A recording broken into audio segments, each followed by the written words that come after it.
That's a big boy. He's strong. You know, you box good. You can do this. You got this over him. You're gonna have to tighten up this. You're gonna have to do this.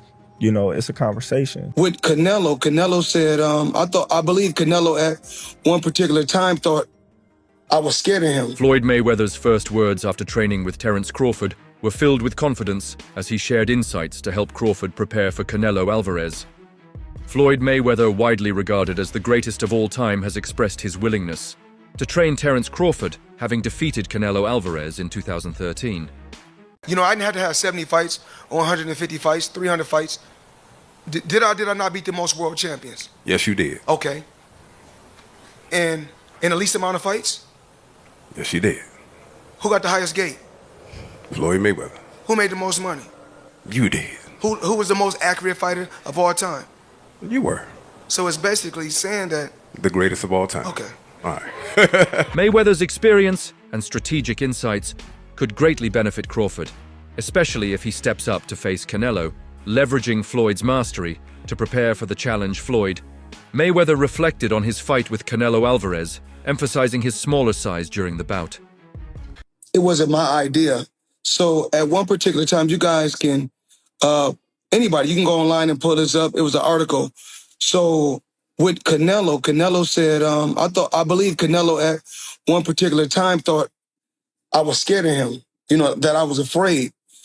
So he said, Floyd don't want to fight me. I'm willing to meet him at 152 pounds or 152 and a half. And me, I called his bluff and said, if you want to do it, let's do it at 152 or 152 and a half. And, but after Canelo made the weight, it wasn't like it was a certain clause to where he couldn't gain weight. So after he weighed 152 or 152 and a half, I think he came in like 168 or close to 170. And actually I came in at probably like, I probably came in at 151 and 152. Gotcha. But Roy Jones is one hell of a fighter. You know, I can't get on here and hate on his skills and knock his skills. He's been through a lot in the sport of boxing, and he's done a lot for the sport of boxing. And I'm absolutely proud of Roy. Saying, I probably came in at He1 or 152. Despite the weight difference, Floyd showcased his mastery in the ring, dominating the younger, stronger Canelo. With skill, precision, and experience cementing his legacy as a boxing great, Floyd Mayweather has recently shared his perspectives on a potential matchup between Terence Crawford and Canelo Alvarez. Terence Crawford jumping up from 154 to 168 and beating this quote-unquote version of Canelo Alvarez would diminish the accomplishment that Floyd Mayweather accomplished beating his version of Canelo Alvarez. Is it two different versions of Canelo Alvarez? And obviously, Canelo Alvarez is 62 wins, 2 losses, 2 draws, 39 big wins by way of knockout. He's a first ballot Hall of Famer. He is obviously bigger. When Floyd fought him, it was at 152 catch weight, but it had no rehydration clause. So you might as well just say it was at 154. Now, two things they have in common is that Floyd Mayweather was 36, 37 years of age. Terence Crawford is 37 years of age, going on 38. So he'll be 38 when he fights Canelo Alvarez. Floyd had already had 2 fights at 154. He had the fight with Miguel Cotto, and he had the fight with Oscar De La Hoya. He has expressed caution regarding this bout, suggesting that Crawford should carefully consider the challenges posed by moving up in weight to face Alvarez. Mayweather's insights are informed by his own experience, having defeated Alvarez in 2013. He emphasizes the importance of strategic planning and thorough preparation for such a significant fight. Called me earlier, it's like, yo, when you sparring? I'm gonna come to the gym. I'm like, shit, I'm gonna spar at 4 o'clock. I really didn't think he was gonna pull up, but he pulled up. It means everything. His advice and listening to him in the ring. He calling out little shit. I'm trying to make sure I do what he says. So I appreciate it. Can you hear him when you were sparring? Hell yeah, I can hear everything he's saying. He want me to box. He want me to. I can hear him, but sometimes it's like it's hard to listen. Sometimes I gotta listen a little bit more. A hell of a blessing to have Bud, Floyd, all these guys backing me, and I appreciate them. I'm just trying to keep pushing and keep getting better and better. Recently, Terence Crawford and Floyd Mayweather visited the gym to watch Shakur Stevenson train, underscoring their support for the rising boxing star.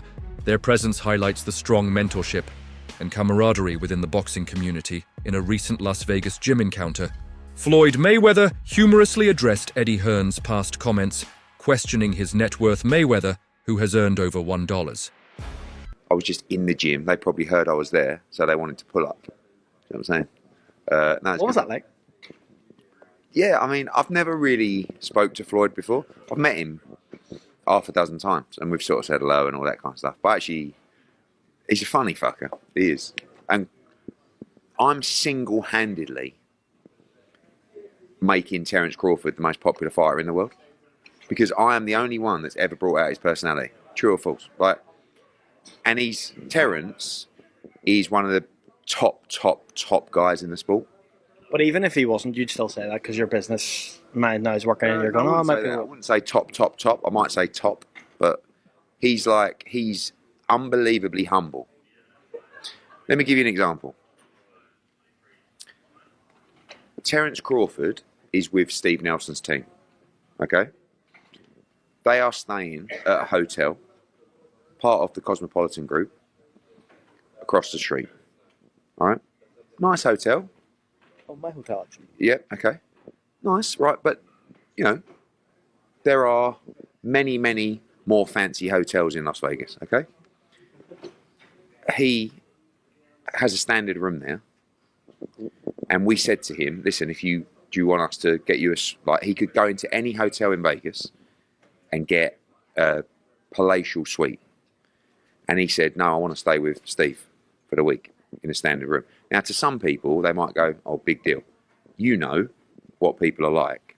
I don't know many people that would actually do that. Floyd definitely wouldn't do that. But Terence is probably one of the most humble fighters in his position of the sport. And do you know what I love about being in environments like that last night? The love for the sport. Like, Terence is watching Shakur sparred. Shakur sparred 14 rounds. 14 4-minute rounds with 30-second breaks. And Terence and Floyd watched the entire spar. They then went to another ring and watched another, I think it was Ray Ford, and watched another spar. $2 billion during his career lightheartedly showed Hearn some of his accounts to prove his wealth, leading to a friendly exchange between the two. Eddie Hearn was seen engaging in a lively conversation with Terence Crawford and Floyd Mayweather. The trio appeared to enjoy each other's company, sharing laughs and discussing various boxing topics. Eddie Hearn later shared his experience of meeting Terence Crawford and Floyd Mayweather in a training camp, revealing that it wasn't a planned. It seems like it's not official, but it may be a done deal. Terence Crawford, Canelo Alvarez. Early thoughts? What do you think? Yeah, look, the first thought is, can he handle the weight jump? Can he handle the weight jump? He being Crawford against Medvedev, people are going to say, "Oh, he had some hiccups." Who don't have hiccups? When you eat something that's a little difficult to eat, and Medvedev was a little difficult to eat. He's not easy to digest. He's a good fighter. When you eat something that's a little tough to digest, you get hiccups, right? So come on, he's human. So he had a few hiccups. He won the fight. He's Terence Crawford. A lot of people say, "Oh, Teddy, you make him so good. You're always saying how great Crawford is." But who's he beating? He unified the. What was his first division? Lightweight. Then he unified the junior. Then he unified the junior welter. Then he unified the welter. I think I got the weight classes right. It doesn't matter. He unified like 3 different weight classes. He moved up in weight. he's beaten anybody that they put in front of him. He beat an undefeated fighter in Errol Spence that everybody thought was just like, one of the best fighters out there, which he was. He was. He was one of the top fighters pound for pound out there, and he didn't just beat him. He dismantled him. He might have ruined him. We were talking about getting ruined in fights earlier. He might have ruined him. We don't know. He hasn't been back yet, Spence. He may have psychologically, physically ruined him. But he has done everything asked of him, and he's done it in a superb way. It's not that he's just won. I look at how people win. How versatile are they? How mentally together are they? What happens when they're tested? What happens when they have to make an adjustment? I look at all those things. What happens when they can't depend on power? What else do they have to depend on? I look at everything, their technique, their defense, their offense, all of it. And I look at Crawford as one of those special guys. I don't care if you guys are tired of me saying it. I look at him. Look, Canelo's special too. I get it. And he's bigger. I get that too. I didn't go down to the gym to meet Crawford and Floyd. I was just there. And they probably heard I was around, so they pulled up. Eddie explained, reflecting on the encounter. Eddie mentioned he hadn't spoken much with Floyd before, despite meeting him several times, but found him to be quite funny. He also joked about being the one to bring out Crawford's personality, claiming he's single-handedly making him the most popular fighter in the world. Eddie Hearn further praised Terence Crawford, describing him as probably the most humble fighter in his position. Yeah, Shakur is, and he's taking on all smoke. Look, it'd be remiss of me not to talk about the pound for pound #1 in the world, Terence Crawford. Always making headlines these days. He cemented his legacy. I think certified Hall of Famer whenever he wraps it up. Stepped up in weight, won another world title last time out. Now they're talking about this fight with Canelo Alvarez. It was interesting to see the comments from Canelo and how he sort of assessed Bud Crawford's career. I almost feel after the Spence fight that was like an exclamation point on everything he's done, maybe from the critics who never gave him credit, but it almost seems like Canelo was downplaying his achievements. What do you make of that? Is that to build a fight? Because it sells itself. Well, I'm gonna tell you like this. I think Crawford rebuttal was everybody always say he hasn't fought nobody, or everybody that he fought was a no name. But I'm gonna tell you like this: what Crawford said, well, they was something until Crawford fought him. So obviously he's doing a great job because he's making everybody look normal. Not everyone, like when they go against Canelo, I don't think there's anyone else in boxing who you would ask and say this is a possible task for, but for Crawford, because of his pound for pound abilities, and apparently no rehydration clause. Am I hearing that right? He wants full smoke at that weight. Let's go, man. That's what Crawford wants. He wants to show the world that he's the best. So, and why put stipulations in there when you know that you can be the best? So let's go test ourselves. Look, I appreciate you taking this time, and we don't get to speak all the time, so it's good to get you over here, and maybe we'll catch up later in fight week, but I appreciate you. Thank you. All right. Despite his status as one of boxing's elite, Crawford remains ground-rounded and approachable, a quality that sets him apart. Hearn highlighted Crawford's authenticity, emphasizing his respect for the sport and his genuine character while breaking down this intriguing bout. Teddy Atlas questions if Canelo Alvarez can handle the smaller, faster, and slicker Terence Crawford. He highlights Crawford's superior defensive skills. In the May, I've read somewhere that Canelo has shortlisted Crawford for the May fight, his fight in May. Dan, what's happening? Yeah, listen, I think it's just a fluid situation. I don't think there's anything definitive one way or the other at this point. I mean, it's not a secret that that's a fight that's been discussed by a lot of us and by a lot of people in the sport for quite a while. Certainly, it's a fight that Turki Al-Sheikh from Saudi Arabia has shown a lot of interest in. And, of course, if it's going to get made, someone's going to have to put up a lot of guaranteed money. And he's probably the person that's going to do it. He's obviously been working closely with Terence Crawford. He was involved with Terence Crawford's last fight that took place in August when he fought Israel Majumov. It's obviously a fight that Terence Crawford has been very vocal about wanting. Now, Canelo hasn't ever said he wanted the fight, kind of downplayed it to a certain degree. But it wasn't that long ago. I don't know, maybe a couple of months ago, he was doing an appearance and he was asked about it and he didn't close the door on it. In the past, he sort of like closed the door on it and was like, I'm not interested. He's like, listen, I'll talk to anybody and listen to what they have to say about the deal. any kind of deal. So in my mind, that sort of at least cracked open the door to have the conversation. Like he wasn't just saying forget it in terms of working with Turkey or anybody else. So I think that Canelo is a smart person in terms of his boxing, but also in terms of his business. And when he looks around at the landscape and he wants to make a huge amount of money, like all top fighters or any fighter for that matter, and he looks and sees who can I fight where I can make the biggest score, you know, better footwork and ability to create angles tools that could exploit Canelo's occasional tendency to slow down at this stage of his career. Teddy Atlas further asks if Canelo can still close gaps quickly, or if Crawford's speed and movement will keep him off balance. Atlas wonders if Crawford can neutralize Canelo's power by staying elusive and not allowing him to detonate his bombs. Steve Nelson just said, and I'm paraphrasing because you guys heard it, link will be in the description. He just told you out his own mouth, he's like, fans are saying that Crawford should fight David Benavidez or a true 168-pounder. Doesn't make sense. Bud is after legacy, and then he said, and money. So this proves why I don't want to see this particular fight like some of y'all. He just told you. So this is what I call an advanced cherry pick. Now, I know some people, you're going to start crying.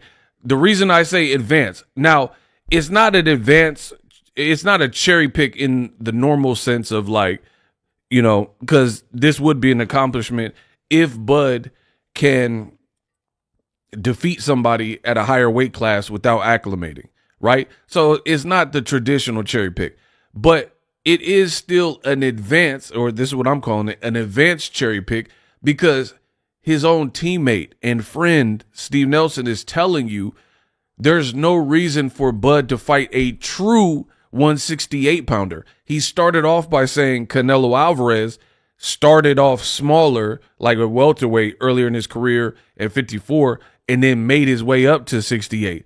So that lets me know the mentality from Team Crawford is Canelo, we know he has shown signs of slippage and being a little bit older in his recent fights. Brian Bomack shared his thoughts on Canelo Alvarez's comments about Terence Crawford, noting that Canelo seemed to downplay Crawford's achievements, perhaps to set the stage for a potential fight. BAC highlighted Crawford's response to critics who claim he hasn't faced top opponents, pointing out that those fighters were notable until Crawford dismantled them. This reflects Crawford's dominance. When Terence Crawford said that he moved up and won, and Canelo moved up and lost, I don't think that was a strong point. The reason why, and I love Terence Crawford, but I understand people gonna get hurt and all that, so y'all get hurt in comments all that. But I don't think it was a strong point because Canelo Alvarez actually moved up and won. I mean, he moved up a lot of weight classes, but if you want to talk about light heavyweight, he moved up and he beat Kovalev. He knocked Kovalev out the first time he moved up. Then he moved up again and he lost to Bivol. 115, 113, losing to Bivol.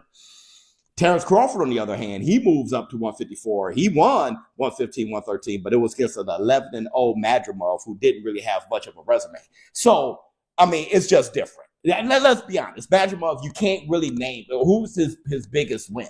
Canelo Alvarez and what he had to say about Terence Bud Crawford was false. Terence Bud Crawford has more than one good win. He had one significant win, which was like his biggest win, but he had many of good wins. A lot of people like to bring up Holster, which, you know, I just think it was too much for him, to be honest. But I do like his Sean Porter win, right? I like the way he dismantled Kell Brook. You know, he had some wins. I mean, even against Gamboa at the time, that was really when you were like, oh, this Terence Crawford is really too much for this division. So, I mean, yeah, Errol Spence was his biggest win, but he didn't just have one. Making top-tier opponents appear average. BAC emphasized that Crawford seeks no excuses or stipulations, such as a rehydration clause, because he wants to prove he's the best without limitation. Crawford's willingness to face challenges head-on underscores his confidence and pound-for-pound greatness.